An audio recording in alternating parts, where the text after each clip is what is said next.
जय रामकृष्ण हरी.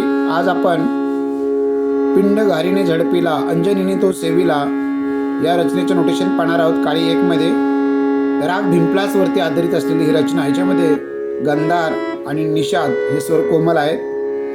पोहे notation पनी ग रे सा नि ध नि सा नि प म ग प पिंड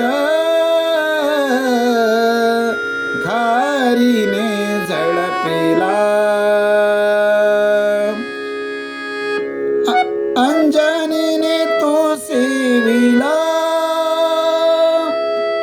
ग ग ग ग रे सा नि ग. सेकंड टाइमला अंजनीने तो सेविला ग ग ग ग रे सा नि ग रे सा नि द. पुन्हा पिंड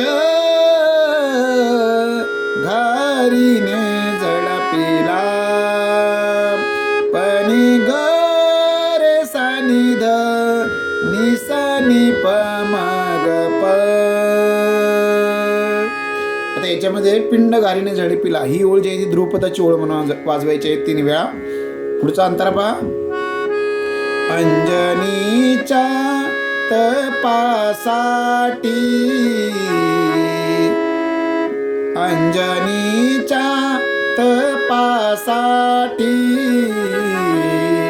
गम प सा सा नि सा नि प नि सा नि प नि प म ग. परत पहा. अंजनीच्या गम प सा सा तपा नि सा नि प साठी नि नि नि सा नि प नि प म प म ग. परत महारुद्र आले पोटी. वरती जसे अंजनीने तो सेविला असं 2 वेळा घेतलं त्या पद्धतीने म्हणायचं आहे. महारुद्र आले पोटी ग ग ग ग रे सा नि ग.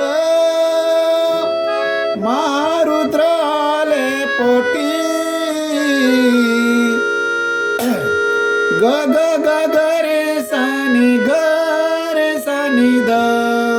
पुन्हा घ्यायचंय. पिंड घारीने झडपिला ही ओळ 3 वेळा घ्यायचंय. शेवटचा अंतरा पहा. चैत्र शुद्ध पौर्णिमेसी